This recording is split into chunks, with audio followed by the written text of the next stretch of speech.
আল্লাহ তাকে সবই দিয়েছে, শুধু মনুষ্যত্ব দেয় নাই আর কি। যারা প্রযুক্তি মন্ত্রণালয়ে আছেন, কাজ করছেন, তারা সাকিবের ফেসবুক পেজ, যেই ওয়েবসাইট অথবা যে সকল সাইট থেকে তিনি প্রোমো দিচ্ছেন, তিনি এগুলোকে প্রমোট করবার চেষ্টা করছেন, এই সকল সাইট বাংলাদেশে ব্লক করে দেওয়ার জন্য। জুয়ারির সাইটগুলোতে, বেটিং সাইটগুলোতে প্রমোটার হিসাবে কাজ করছে হচ্ছে আমাদের সবচেয়ে অলরাউন্ডার, আমাদের গ্লোবাল লিগে ইন্ডেক্সে যিনি টপে ছিলেন, আমাদের ক্রিকেটার সাকিব আল হাসান, আওয়ামী লীগের নেতা, পলাতক অবস্থায় এখন আছেন, এবং কোড নাম্বার সহ বেটিং সাইটের গেঞ্জি পরে ওখানে ওইটার প্রোমো দিচ্ছেন এবং ভিডিওতে বার্তা দিচ্ছেন খেলবার জন্য আর কি। ক্রিকেটার যারা আছেন, বাংলাদেশের ন্যাশনাল টিমে যারা এখন খেলছেন অথবা প্রিভিয়াসলি যারা আছেন, তারা কালেকটিভলি সাকিবের এই চরিত্রহীন যে কাজগুলো, লাম্পট্য অনৈতিক কাজগুলো, এগুলো নিয়ে কথা বলা দরকার।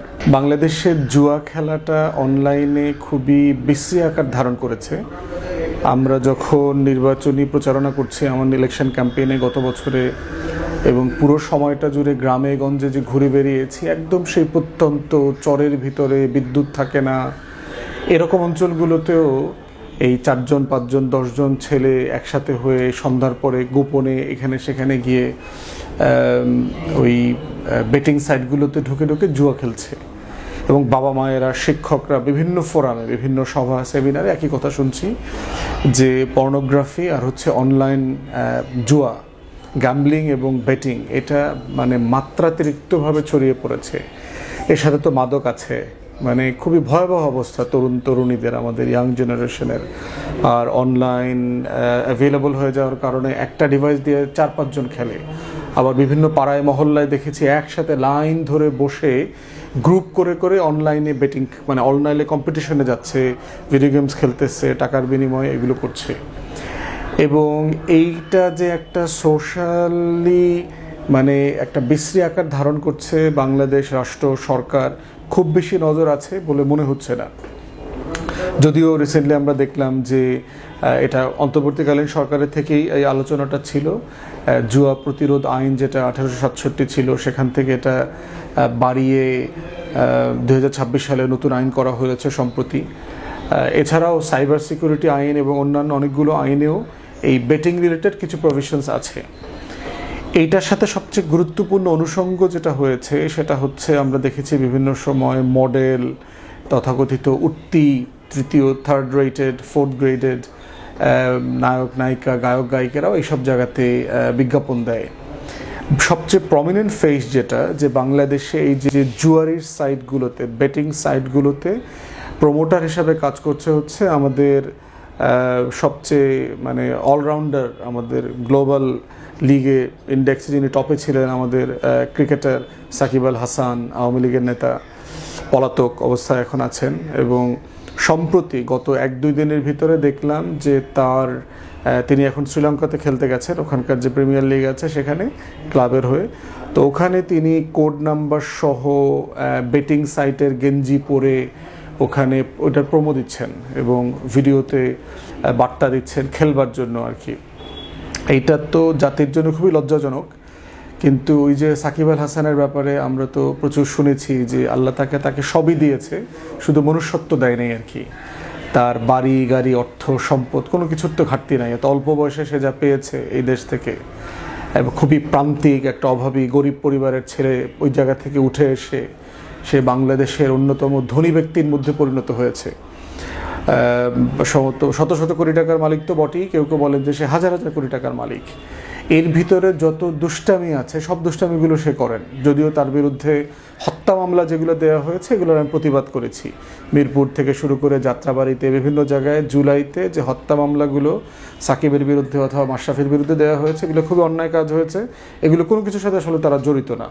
সাকিবের সবচেয়ে গুরুত্বপূর্ণ অপরাধ হচ্ছে সে শেয়ার মার্কেটে যে ফিক্সিংয়ের সাথে জড়িত ছিল, ফেক কোম্পানি করে টোরে এগুলো নিয়ে প্রচুর তদন্ত দুদক করেছে। এর বাইরে হচ্ছে যে দুবাই গোল্ড বিজনেসের সাথে সে ইনভলভ হয়েছে। ওই যে আরাস্তো খান সাম্বডি, একটা ছেলে, ওর সাথে ওর দোকান উদ্বোধনে গেছে। এরপরে হচ্ছে যে এই বেটিং, ম্যাচ ফিক্সিং, এগুলো সব কিছুর সাথে সে ইনভলভ।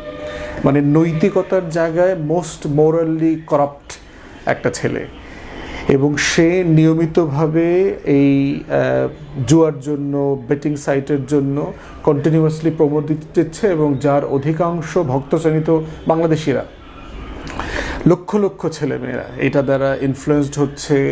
তারা বোধ করছে যে এটা সাকিব আল হাসান যেহেতু করছে, তাদের এখানে ইনভলভ হওয়া দরকার।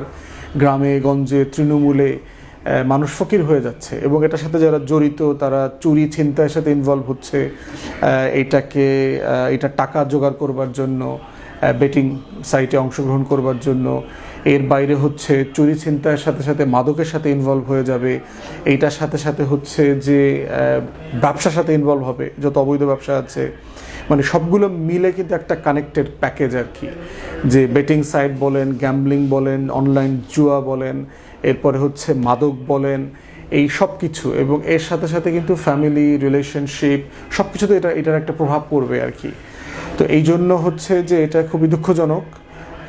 তার যে অপরাধগুলো চলছে সে অপরাধগুলো চার্জশিট যেখানে দেওয়া হয়নি, এগুলো কারেকশন করে আসলে রাইট অপরাধের জন্য তাকে চার্জ করা দরকার।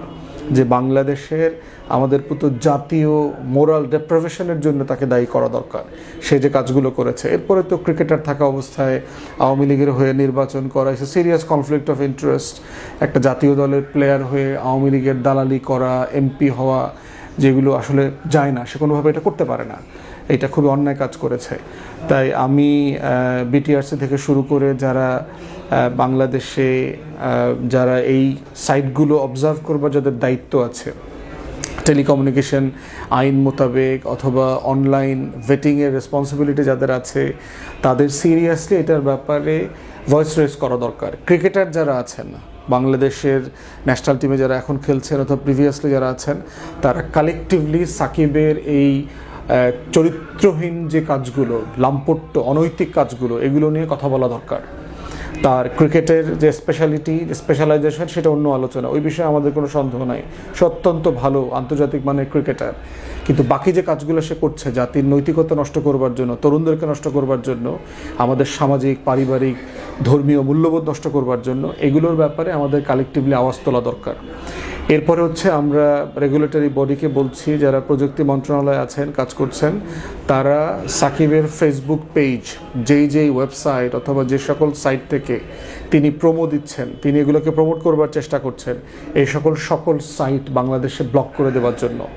কারণ এই ধরনের লোকদের ফেসবুক আইডি থাকা এবং এটা বাংলাদেশে প্রচার করা, তার ইউটিউব পেজ অথবা ইনস্টাগ্রাম যাই আছে, তাকে এই ধরনের প্রমোশন করতে দেয়া উচিত না, যা করা দরকার।